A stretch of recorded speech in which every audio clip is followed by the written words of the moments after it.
If you don't know your numbers, you don't know your business. I learned this the hard way with my first company, so I created NetSuite, the world's #1 cloud business system. NetSuite gives you the visibility and control you need to make smart decisions and grow with confidence. That's why companies who use NetSuite grow 3 times faster than the S&P 500. Schedule your free product tour right now.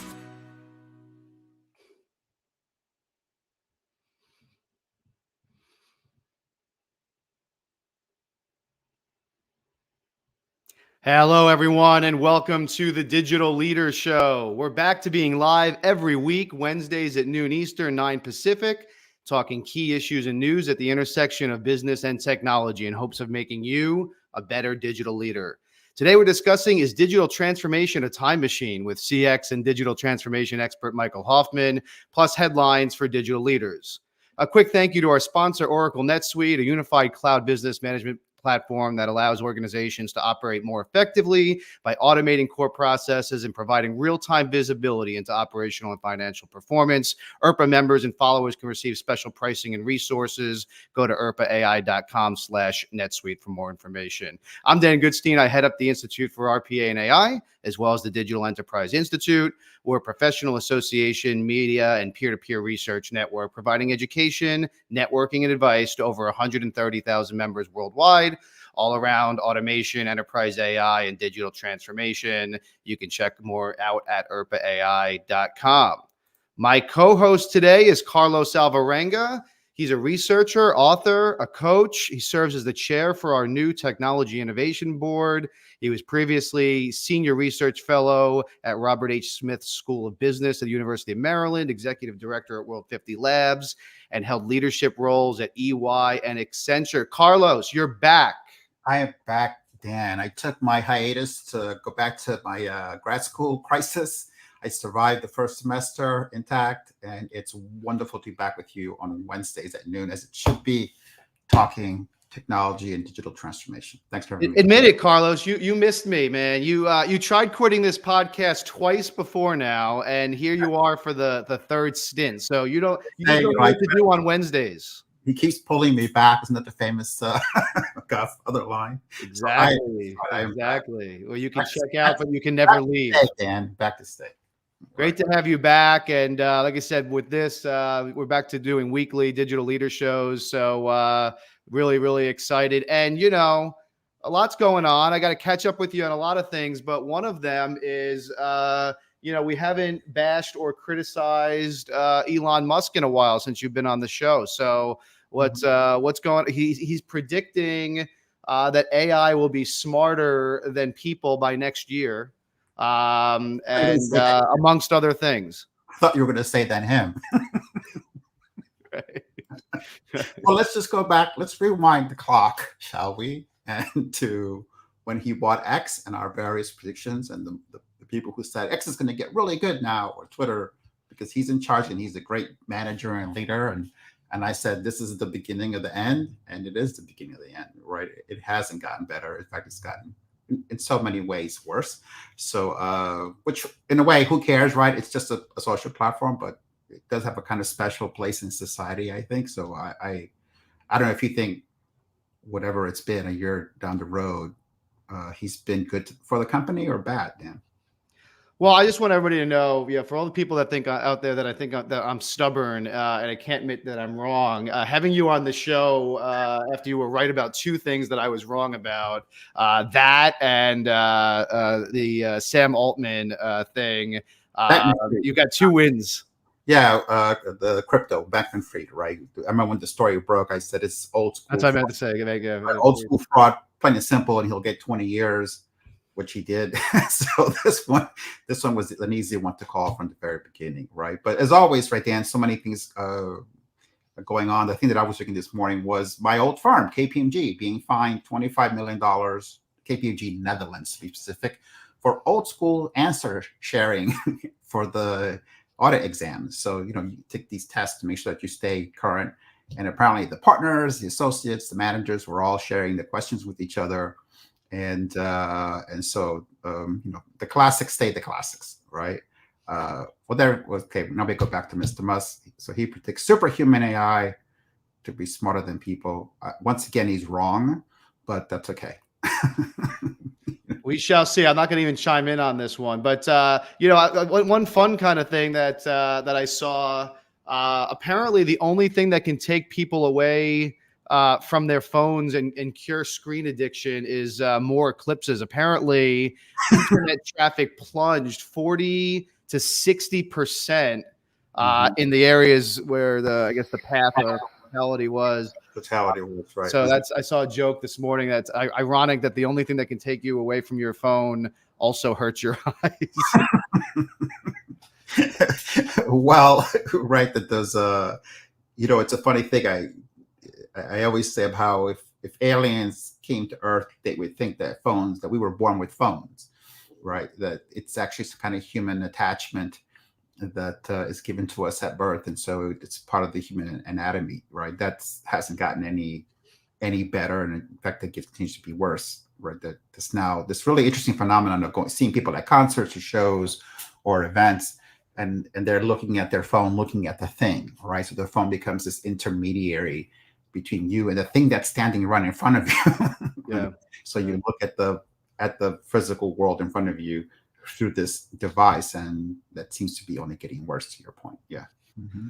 To me, though, obviously we've talked a lot about privacy. We're going to talk a little bit about it today, data privacy and security and all the different regulations. I think since you've been on the show, the European AI law has been adopted that we talked about in the past. And the big news out of the U.S. is it looks like there may be a deal on the table for the U.S. to unveil this American Privacy Act. And what's really interesting here is this is, I think, the first of its kind national law that we regulate how companies can kind of collect and share Americans' data, essentially the U.S. equivalent to the GDPR in the European Union.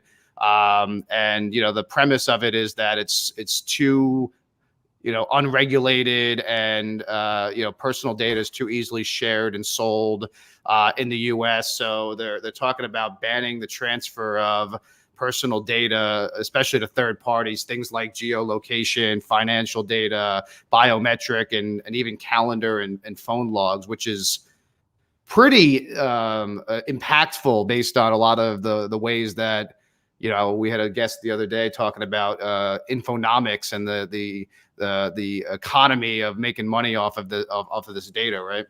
Right. There's the old joke about right in the Valley, which is if the product is free, you're the product, right? And so this is way overdue. I doubt it's going to be anywhere near the European bill, which even that doesn't go as far as it needs to go. I think we talked before, we have to get to a model where there is a personal data bank that belongs to you, and that a company like Apple or Google borrows from it and returns it back, right, per your conditions, because it belongs to us. And so there's no incentive for them to build something like this. But I think the right model ultimately is something that the former Greek finance minister has written about, that we have to take it all back. And that if somebody wants to use it for whatever reason, we should have to authorize them. How Google says you want to log in with Google, and then you can always go in and disconnect it. That's what I would expect. I'd like to see that there is some data bank, and I can go in and say, okay, these are all the companies that are pulling from my data bank and what they're pulling from me, and I can disconnect them at any time. I can't imagine it's that technically impossible to do, but that's the right model. This idea that all this information we gave them belongs to them, I think it's wrong. I think it should come back to us, right? The ownership, the title has to be returned to the human being. Yeah, the question is how does that change the tech business and how tech companies make money and monetize data and all those things? I mean, there's one piece of this legislation that'll basically allow people to opt out of targeted advertising altogether. I mean, that's a major shift in business model for a lot of the internet companies and tech companies, and of course, it connects to some of the the more obvious security things of, is my data going to foreign adversaries, China, Russia, whatever. We talked about the TikTok ban a couple of weeks ago. The horse may have left the barn, and maybe it's too late, but it would completely upend the tech business that's been built, right? Which is that they own information. And so if the information had to be returned to us in some way and they had to pay and inform us of what they do with it, which is how it should be, yeah, it's 180 of what it is today. So I think any steps towards that are welcome, but I doubt it's going to go to where it needs to go because they haven't even done that in Europe in the current legislation. So good steps, hopefully, but far from where we need to be, I think. So let me, with that, let me ask our guest to join us. Joining us today is Michael R. Hoffman. He's a digital transformation expert, innovation leader, keynote and author, globally renowned expert on customer value, experience, strategy, and customer technology with past roles at BNY, DoubleClick, and Sitel. Michael, it's great to see you again, man. It's been a while since we were breaking bread together, but good to see your face again. Oh, great. Thank you. Great to be here. Yeah, you've got me biting my tongue on the on that last piece. Just part of the background too, right? Is I worked at Experian where we captured all the data, sell all the data. I work for DoubleClick, which is now part of Google. Back to your, how do you monetize every one of those transactions and the fair exchange of that? But yeah, so great to be here. Good timing. So give us, Michael, give us kind of a general sense, that background that you have in mind, what's your sense as to what's your take on kind of the nature of where things are today and the kind of customer seller relationship, how it's evolved over the last several years? Yeah, I think the big thing is you're seeing this convergence, right? This fusion of digital and physical. Right. So we kind of saw as well as like personal and work. Right. So COVID, I think, accelerated all this. People working from home, people's like time barriers or personal time barriers and tweaking their office, tweaking their home office. You've had all this kind of collisions. And you get into the point if I've got all these cameras on, if I've got all these sensors on, do I own my information?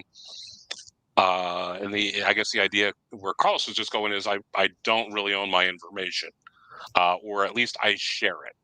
So I've been spending the last, 6 years also looking at blockchain and distributed ledger as a means to register when an individual's information is being accessed, but also to create a kind of a notification and also a payment mechanism that notifies you, provides access, manages your profile, kind of, again, going back to the I should be in control of my information, but I should also, if it's being monetized, I should also share that monetization. I think that's a good way to do it. Now suddenly with AI becoming more accessible, we can't be so naive as to think that an individual's like email and profile across all these different platforms is actually how the individual wants to be represented. I don't know how, we're not going to ask for questions here, but I don't know how many email addresses you each have, right? And what you use for each place. And, if you speak to kids and you're like giving away free products, or you can like enter into a contest, you're gaming the system and telling people go have 80 profiles. Or with AI now, I can go have virtually unlimited profiles, which throws a big wrench into that whole, privacy discussion. And now I get into, and the reason why blockchain and distributed ledger sharing kind of like watermarked information is probably the biggest issue, opportunity, and risk we have right now. Michael, right? To a story of a few years ago, I had a friend who came from India to Dallas, and he told me how when he first got here, he couldn't get a car, he couldn't get credit, and it took him a year to establish enough presence, right, in the financial systems, plural, to be able to do all those things. And he said, I'm trying to make sense of that. And I said, well, Gopal, what you just realized is that in the United States, it takes 12 months to give birth, raise to adulthood a digital version of you. And you cannot go lease a car. Digital Gopal can lease a car. Digital Gopal can get an apartment, right? You, the physical person detached from digital Gopal, can do none of the things. Your physical self is pretty much useless in these settings. And you better be careful with digital gold ball, keep him safe and sound, because he can do terrible things for you, right? If you don't keep a track of it. And he said he started laughing. He said, the funny thing is that there are not two of us. He said, there are three of us, because I have to go back to India. So I have to keep digital gold ball India safe and sound for the 3 years I'm going to be here. So I'm now three people, right? Real gold ball, quote unquote, IRL gold ball, as my kids would say, right? Digital gold ball US, digital gold ball India.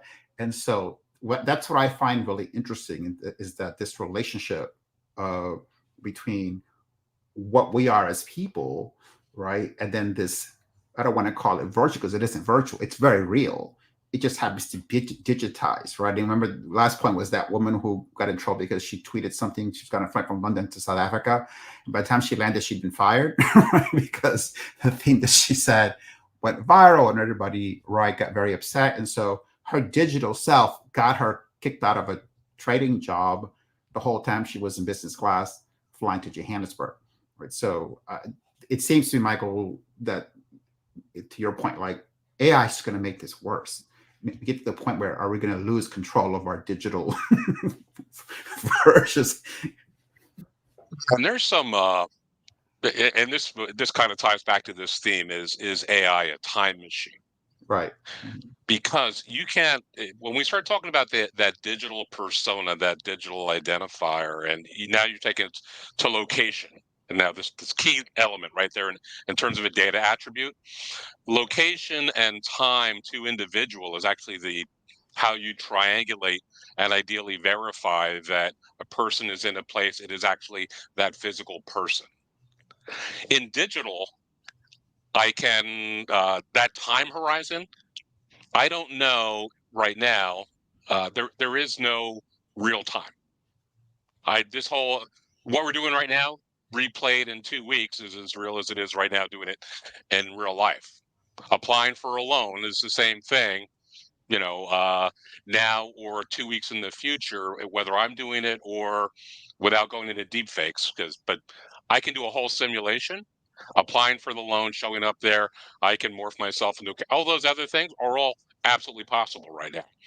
So as managers and executives, both revenue opportunities as well as cyber risk and all these other things, everything has changed, right? Because we're intrinsically visual identifiers of truth and lies, and visually, and all these other attributes are all, they can all be digitally enhanced, digitally modified. So this is kind of where we are. I can also go into the future, and I can predict, based on your friend renting a car, where they're going to go, where they're going to spend money, how much food they're going to consume, what their credit card transactions are going to be, with what most people would consider like mind-blowing accuracy, right? Through consumption models, et cetera. So I can do actually forward simulations of, and this is kind of where Elon Musk was going. We'll connect it back, a little back reference, that there's only really so much variation based on my location, my ability to spend, access to credit, do I have a card, all those things. I can actually build very, very accurate models of all the different interactions. Michael, let me pause there, right? Because I'm thinking this issue, that metaphor of the time machine. We go back to we'll just pick a fictional date, 1955, and the relationship between corporate entity and consumer. Let's just stick to America, right? Is, we might say, it's transactional with a little bit of emotional component thrown in, because advertising was just being born. So I sold you something, and that was it. We don't love each other. We don't, right? Stay connected. You walk into a store, you buy a brake pad, you walk out. Our connection is lasted. So as long as you're buying the brake pad, if you want to say, back to Tommy Boy, the warranty is also a promise, right? For the famous line from the movie. So we stay connected only in as much as the warranty lasts, because you've got this option. And then when the warranty goes out, we're done. What you just described is so different from that. What you describe is a tracking society. The corporation and I never disconnect. We're always in touch, whether I'm conscious of it or not. It follows me, or its systems follow me around, watching me go to sleep, watching me wake up, watch me pick something off a store, the Amazon things, and then put it back together again. So is that the reality now, that like I'm surrounded by Google, Amazon, Apple as these sort of things wherever I walk, and I just can't see them? We're never apart. I think you're making actually a brilliant point on that. When the customer walked in and bought something, they never lost that relationship with the company, right? If we think about that, it was advantageous. I think you're going, since I'm feeling that big corp, insensitive, we have to move on kind of vibe there. But if it was transactional company, it was never ever transactional to the customer, right? Because I live with whatever that product I bought, or now in our subscription society, whatever I have expectations, and you're right, now it's a little bit more bi-directional, as well as the whole, you look at the social economy, that I can have referrals, that I can, my word of mouth, all those different things are also being monetized. So yes, that, and both real and simulated. Right, we'll get to that too. Yeah, Like, and, how and many people not actually even bought passing. all those things are actually real now? How do I manage that as a And manager? and I'd say one step before passing judgment, just trying to define what it is, right? Trying to put a label on it and say that in this world that you talk about and work with, where I am simultaneously in all these different Venn diagrams, right? Google's Venn, Apple's Venn, Verizon's Venn, so on and so forth. Yeah, exactly. Right. Then I want to give a name to that. Like, I want to give a just sort of philosophically, what do we call that state of being simultaneously connected to all these corporations, really 24/7, in every environment in which I happen to walk, like it or not? Yeah, I mean, so real world kind of thing, and just we'll give you a 30-second kind of like how I ended up and why I like built that diagram is, I'd gone from working at DoubleClick and in the ad side and marketing and advertising, writing copy for every little, every portion of a screen and every piece of mail, etc., to going to the BPO side. So handling all of the customer interactions that come into a call center and come in via mail, as well as packaging and warehouses. And what was a big 180 was I went from trying to optimize and maximize every interaction with every customer and paying for those interactions, right? Paying for that space, paying for an insert that goes into a box, paying for the outbound phone calls to sell you something, to BPOs at that time are in the opposite direction. You have a customer on the phone and you want to minimize the expense for speaking to that customer. And I was totally blown away. And I had to, and this is kind of where I think that intersection comes that you're talking about, was I had to rationalize the interactions with the customers, and how do you manage those, and how do you make the company aware. I think this is where you're going, Carlos, is I make the company aware that these aren't just a burden or a cost, but those customers also have needs that I may be able to fulfill, or I may be able to monetize while that customer time while you're on hold is a great example, right? While you're on hold, I can play call waiting music. I can educate you about the product. I can sell you another product, especially if I've gone and I've modeled your likelihood to buy another product either from me or from somebody else. And I can pop up on your screen, if I also see that you're online at the same time, a chat that explains the resolution to the problem that you come in with. As well as I could have outbound calls to somebody if I'm starting to identify there's an escalation either in risk, like in credit card, right? That there's some kind of fraud that's going on, or that I have a high glass breakage rate. I had this happen with a client that had just sent out hundreds of thousands of glass bottles. And we started to get calls into the call center, right? As the initial products were getting to customers, there's broken glass. And if you've ever worked in call center or any business, broken glass is a really, really bad thing, right? So the idea was, how do we go and contact those customers where it's either coming out of a warehouse or it's on the way, and let them know, don't open that package, right? Just we're going to send you a gift to replace it as we're on top of it. but don't open it. And by the way, why I have you online. So we had to go and like profile all those people, reach out to the communications based on their customer profile that they've given us. Back to your privacy piece. Can I call you? Can I send you a text? Can I notify the delivery person? How far upstream can I? All those. What channels in that grid are open for bidirectional communication? That was actually. Is there a green check or a red X there? And Yeah, that's Michael, the it's business grid right now. interesting. Is they're always on. Sorry, Dan.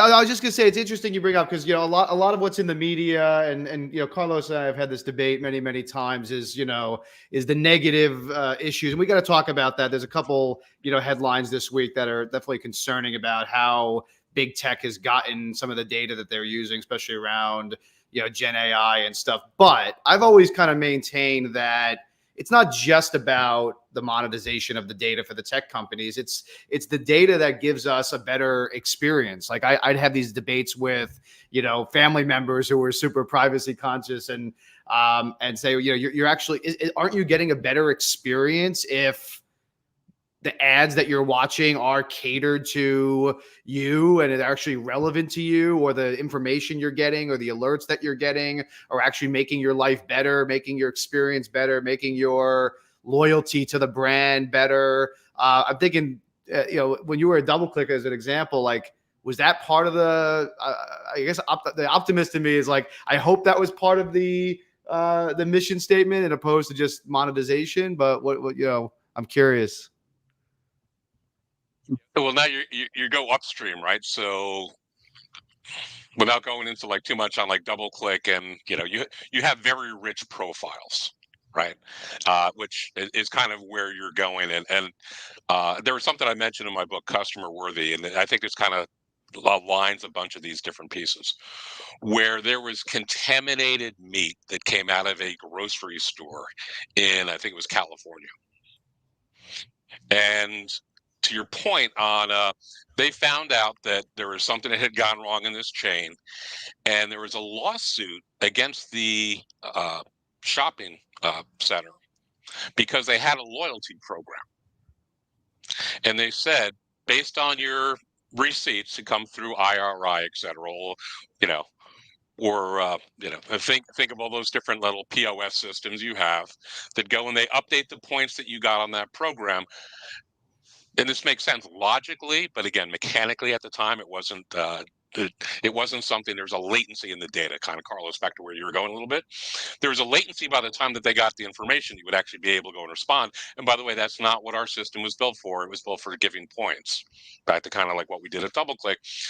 The system was purpose built for catching points, not notifying somebody, going and grabbing phone numbers, because maybe from a privacy standpoint, we weren't allowed to use your phone number for an off-label purpose to go and call you. Right now, you get all the legal people and all the other things. And am I allowed to actually call you and tell you that meat that you bought that you're serving your family will make it very emotional and intimate, because that's what we're talking about. That meat that you're about to serve your family on a holiday weekend is actually contaminated, and you may be poisoning them. And if they have these kinds of conditions, one, call the hospital now, do this, all these other things, which also raises all these other. But you're right. This back and forth kind of real time, and Carlos, you kind of pointed out, if I can observe you in real time, or I can use the time machine and go forward, something as bad is going to happen because I can see this thing that just happened prior, right? There's we just had the earthquake in New Jersey that nobody had. Is everything good or is everything bad? Well, let's go and model it. I can tell you. Did your house rattle? Did something fall off? Did your foundation crack? All those types of things. But I think this is the question right then, is where is the frontier of trust? And I was watching an interview with the gentleman, the engineer who invented the like button at Facebook. And one point that was made was, two things surprised us. One, people were a lot easier to manipulate than we thought, right? And so, and I think that surprised sort of the first generation of the tech entrepreneurs. And companies are much better than we thought at learning that and how to use that very quickly. So the question I always come back to is, where is that frontier where either advertently or inadvertently these systems begin to manipulate train, modify human beings to behave in certain ways. I know it's already started on social media, but that picture of me sitting in the center of all these Venn diagrams, and I'm being constantly from 5, 10, 15 different people or entities, right? Nudging, pushing, tricking, showing, taking away. At what point do we say, look, you're just in the middle of this? It's almost like a funhouse mirror, right? Where everywhere you look, you sort of see yourself, but it isn't really you because you're looking at Apple's version of you, Google's version of you, right? Wells Fargo's version of you. And all of them are trying to get you to do things. Sometimes they align, sometimes they don't align. And all of us sort of sit in the middle of this tech vortex getting pushed and nudged and manipulated through all these different systems. And okay, if that's the world we want to live in, that's great. But what is there no price to that world, right? Dan, that's guess what I come back. Well, I guess, and where's the, before I let you respond, Michael, I know you have an opinion on this, but they and where is that line, right? So there's this piece in the Times, New York Times, where they go through every major tech company and where that line is blurred, where they said, OpenAI employees actually knew they were violating YouTube policy and had 1 million hours of YouTube videos transcribed for their models. Meta, Facebook and Instagram got a bunch of managers, lawyers, and engineers together sometime last year and basically decided, according to this article, that they were going to gather copyrighted data from across the internet and just deal with the repercussions of the lawsuits. And then, Google, has expanded their terms of service to, allow kind of publicly available things, even like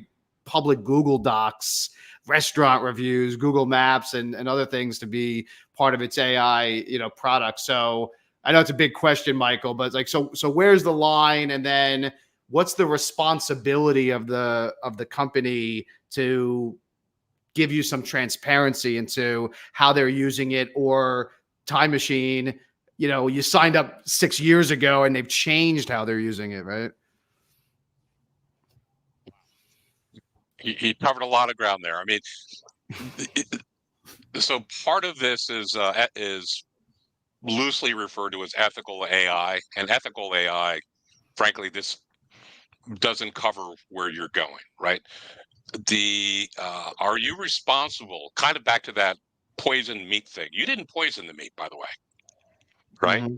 The store that sold it really, they were the intermediary. However, they were being sued for that. But aside from that, is there, beyond the ethics, and Carlos just mentioned trust, is there an advocate or somebody that's accountable for the best use of X, Y, or Z, or how it may impact me? We're saying it kind of falls back to government, but government is so far behind in all of this, and we'll never catch up. Technology is going so much faster, right? And if you were to go to court, right, what's the company going to do? Is they're going to come in and they're going to show that Carlos and Dan clicked yes, it's okay to use my information on this, when they went through all the screens and they were signed for the service and they tapped it 4 times. You didn't read that. Yeah. Right. Sometimes you have to scroll to the bottom and hit yes, but you just want to get through. And then if you look at the way kids do it, it's mind-boggling. They have, there's 80 pages of text. You just go to the bottom, hit yes. I'm fine with everything above that. That's a problem, right? Mm-hmm. But you're not going to be able to undo that. That's why we kind of get back to the how can I show what the outcomes are to the individuals based on that? And it's interesting if you look at the in financial services, actually in student loans, they've tried to do this. It's actually a very interesting example that you're taking a loan, right? And this is a big topic right now, right? Forgiveness of loans. Which makes this whole thing even worse. But part of the argument they're making is that the people who signed up for this were 16, 17-year-old kids who wanted to go to college, may have been their parents, etc. They knew what the argument for forgiveness is they didn't know what they were doing at that time. So how can they be legally bound for something that's going to, take them 10 years to pay back, 20 years to pay back? However, all the information was there in long form. Now, when you go in, it actually requires you, before you get that loan or you say yes, it goes through your likely income is going to be X, your payments per month are going to be Y. Do you understand what that burden is going to be? You're going to be living off of Z. Now, you, again, really don't have a context for that. You just want to go to school. You want to do whatever. So you're hitting yes, yes, yes. You're going through it. Somebody, back to your KPMG kind of commented before, somebody's looking for cheats on how to get through it. How do I get through this in the least pain, least time possible? But that kind of outcome time machine future piece, right? Over the next 10 years, you're going to be paying X amount of dollars to Y, is what that was attempting to do. We're now going to be at the point where we're going to have, if we're thinking futures, you're going to have a little video that can pop up and go, by the way, when you hit yes, here's all the good things and bad things that can happen. Is that the responsibility of the company to do that? Maybe. I think, Carlos, I'm curious at your take on that. It adds an expense and adds some liability, and lawyers will have a free-for-all on that, and you can't cover every possible one. How do you solve that? Yeah, my take, it just goes back to an issue in the law, right? So there's the concept of, are two people, let's say, of sound mind, right, or capable when they enter into a contract. A contract can be voided if it turns out that somebody signed the contract under duress, for example, or that they were sick, or that they were mentally unstable at that moment. That's a way to void a signature. And I think the basic idea is that there must be some symmetry, not equality, but some symmetry, some minimum standard that says that for you to sign this contract, that you were above that standard and you were doing it with enough mental faculties in place or information in place that makes your signature valid. I think we long ago crossed that line in EULAs, right? In fact, I'm actually shocked that EULAs haven't been kicked out of courts where you say, show me a EULA, which is 75 pages long, full of technical jargon, et cetera, and I'm just a person trying to get a rental car, right, or watch the Super Bowl, and there is competency symmetry, right? There isn't. There's no way, right? If you've got 1,500 lawyers working who crafted this thing, and I never went to law school, and all I wanted to do was watch the Super Bowl, and so I clicked yes to the 500 things ESPN Plus asked me to check. I don't understand how the courts still allow that to be the case when in other circumstances, much, much narrower discrepancies will get a signature get tossed out in court, right? And yet somehow the click, maybe because it's a click, Michael, and not a signature, I don't know, right? That we still are operating with this 1980 something idea of what a click was, which was after 4 lines of text, not 400.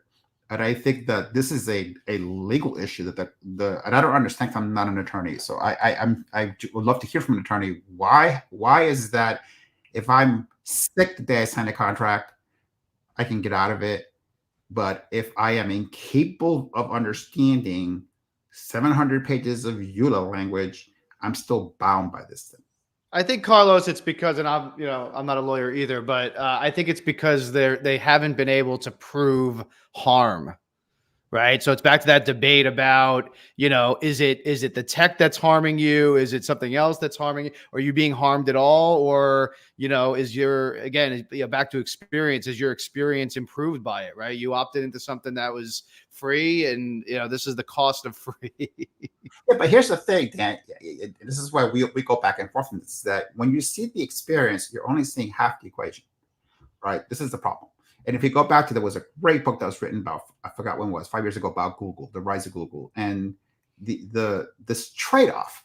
I'll give you free email, right, in return for showing me everything about you.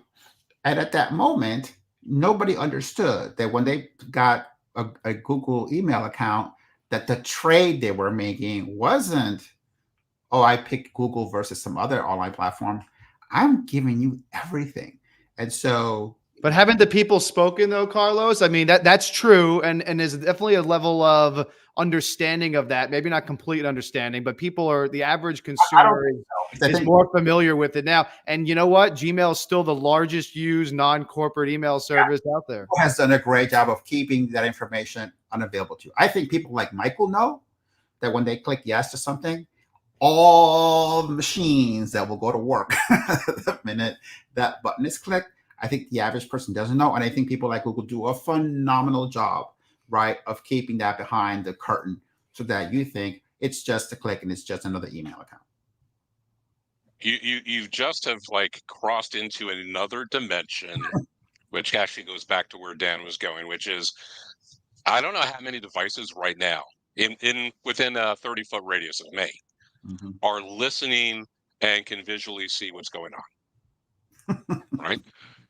Now, the combinational aspect of that, this gets back to who owns what, and it gets back to your YouTube using, or AI using YouTube videos.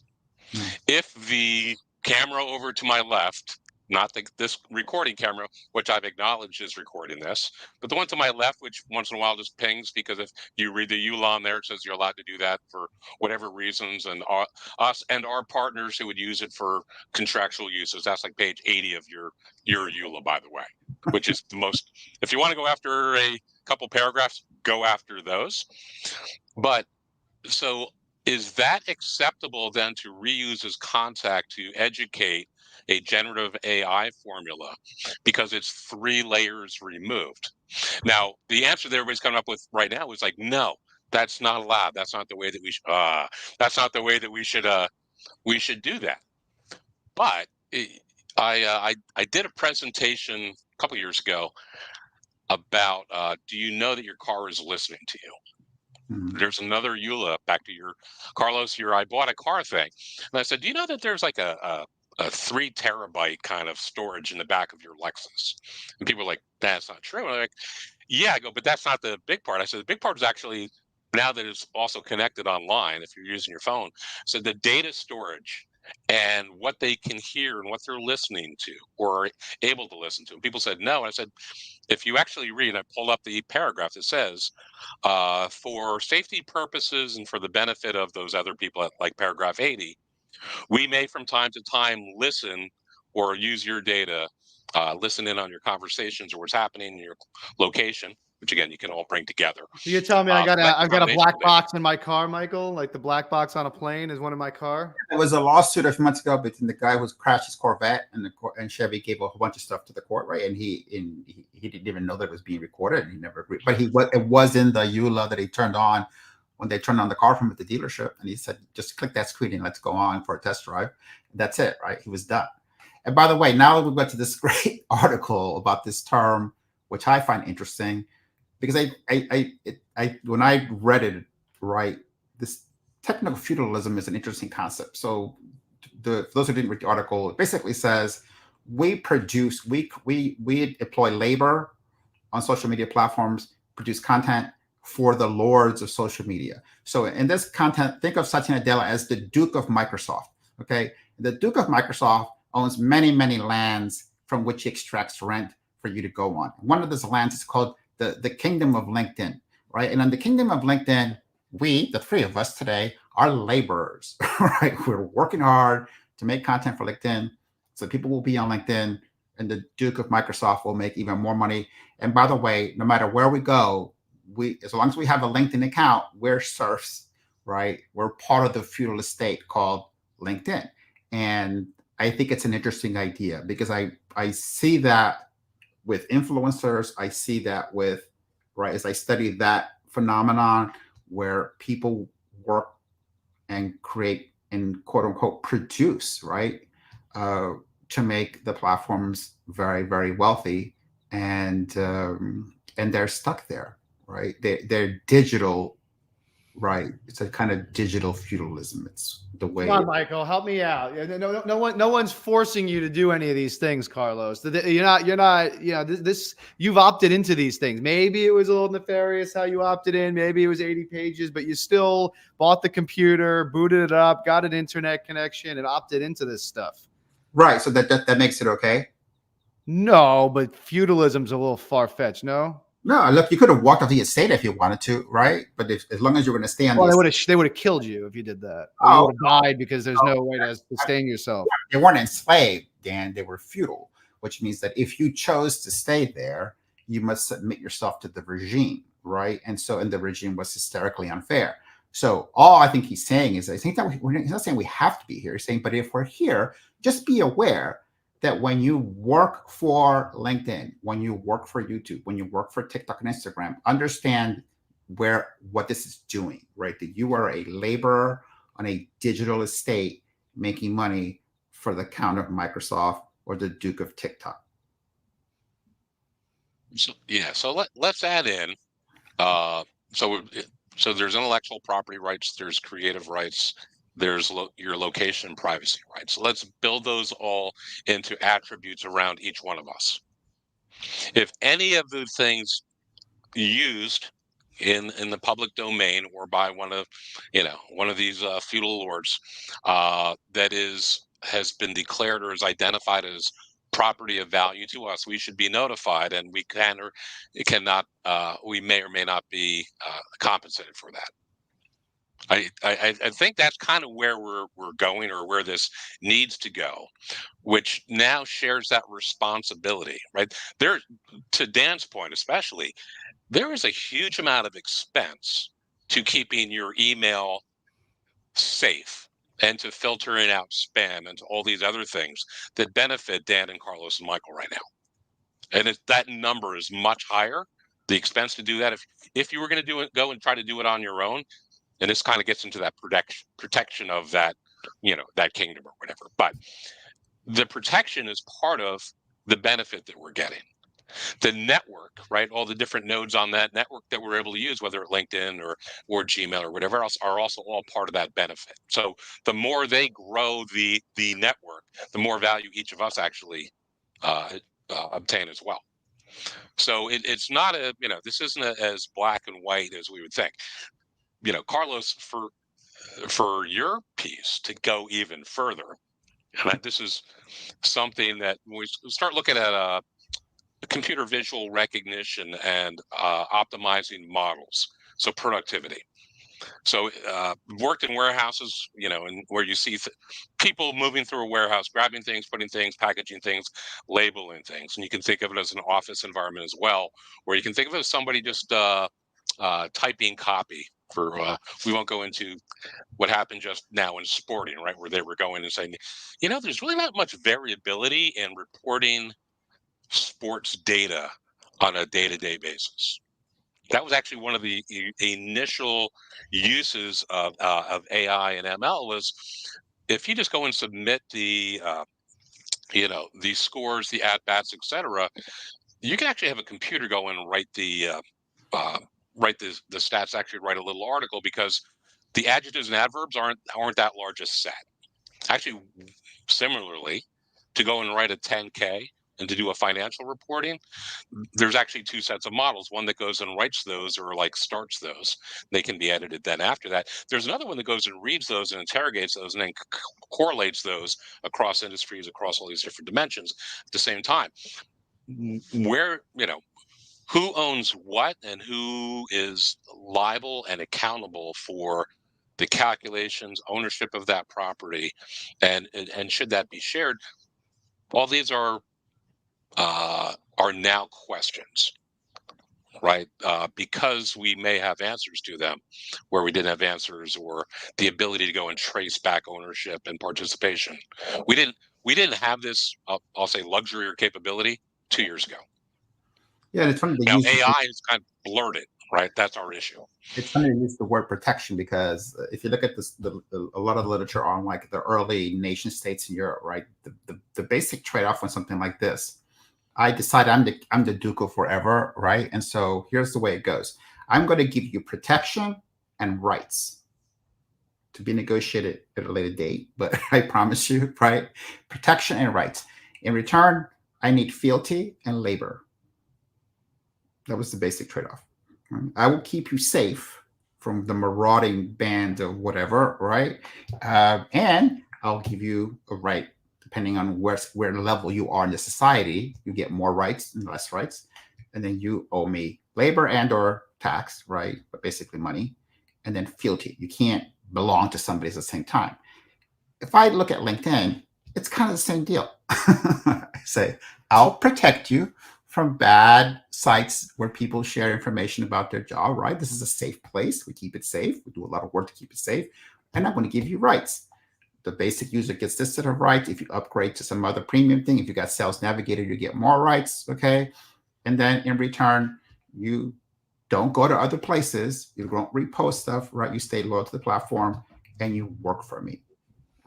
Yeah, but part of the reason that works, Carlos, is that people that use LinkedIn get immense value out of LinkedIn. I mean, before LinkedIn existed in its current form, you had to have, 25 different data sources to pull up information. I mean, at this point, I rely almost entirely. I mean, I almost don't need a CRM anymore because LinkedIn is just so easy to consolidate all that information. And Right. that was, yeah, you have these people, all these students that are writing all their papers, their college papers at universities.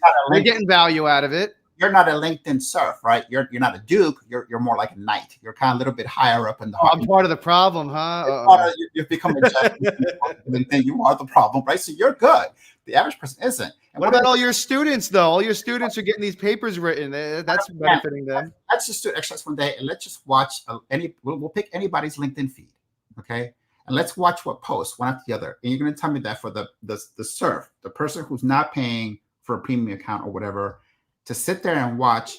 I just went to ISO 9000 class. Congratulations to my customer for signing his 12th customer, whatever it is. The feeds are the most pointless, inane collection of content, right, in the Western world.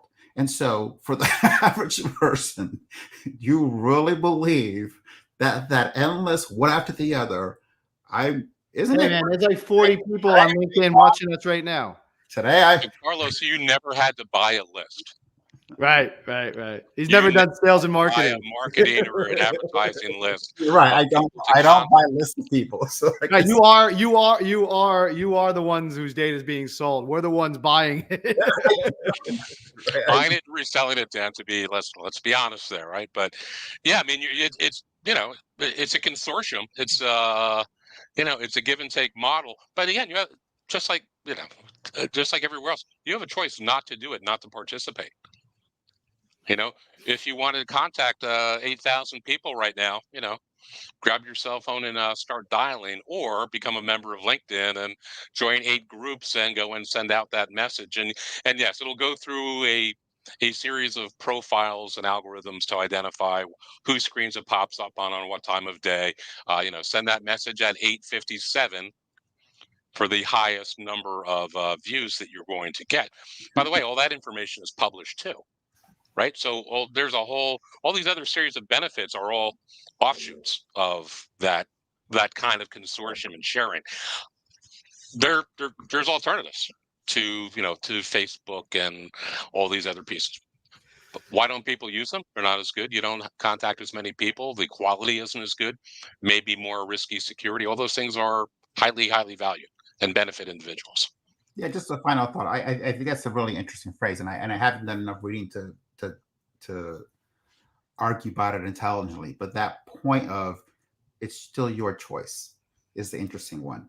Of right at what point, and you have to go into things like monopoly law and a whole bunch of other things to say at what point does that become not really the case? Like, does the law accept that even though on paper it still looks like you have a choice, in reality you don't, right? So, and like I said, I'm not a scholar of that particular topic, but I'll do some reading and between now and next time, because I think we always, especially you, Dan, you like that phrase, which is you can always disconnect, you can always not be here.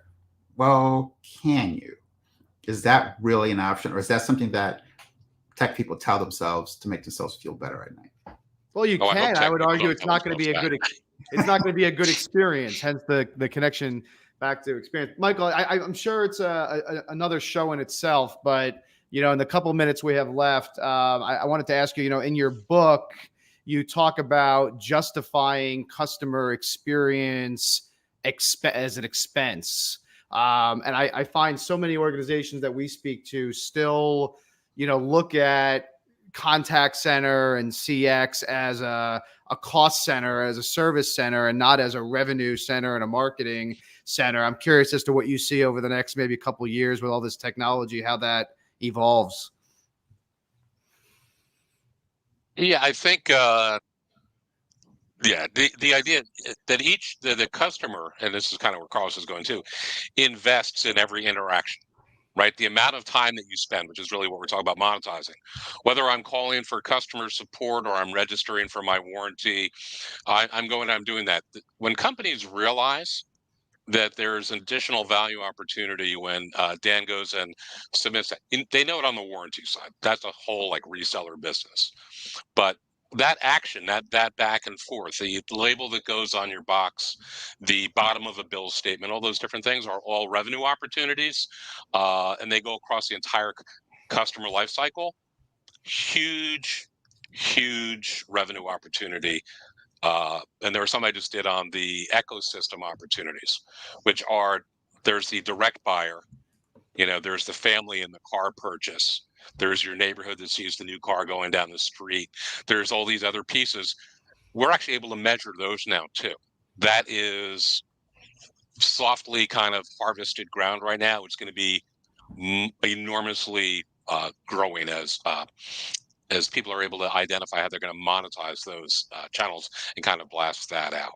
I think the people getting paid for it is the other thing that's coming back, because I think that's how you fund these privacy initiatives and this acknowledgement, not just that I did the EULA, but the EULA needs to live and be aware, right? And go into my profile and identify anybody tapping this record and combining this data, I should be notified. Okay, or I can be notified by going in and checking my profile. You see, Google's trying to go there a little bit, even Experian and TransUnion, all the credit places are trying to do a little bit of that right now, but they've only gone an inch deep. But that's where things are going. Michael, thank you so much for joining us. I hope we can have you on again. I think we could go on for 3 hours on some of these topics, but good to see you, and thanks for joining. Michael, it was a pleasure having you. Thank you very much. I hope you'll be back soon. Well, Carlos, welcome back. You were feisty today, man. I like it. I haven't had a good debate in a while. It's whatever it's been, 8 months of not being sure, lots to talk about. Not to catch up on. Just a topic that we go back and forth all the time, right? And I do really think that the fact that people see the tip and not the iceberg of this world is the reason they accept these. This is our fundamental debate, right? The experience, the trade-off. I just think it's a decision that's being made without full awareness of what the costs are. And I think a lot of tech companies go through great lengths to keep us from being aware. Well, I'd love to know what our viewers think. Send us a note, send us a comment, let us know. Keep the discussion going on LinkedIn, Carlos. That's where we're going. And also in our own community platform at erpaai.com. You can join for free. And you can also go there to schedule a complimentary industry use case briefing or coaching session. In the meantime, we'll see you next week. Carlos, have a great week, buddy. Good to see you. Thanks for watching. Have a great week. Bye-bye.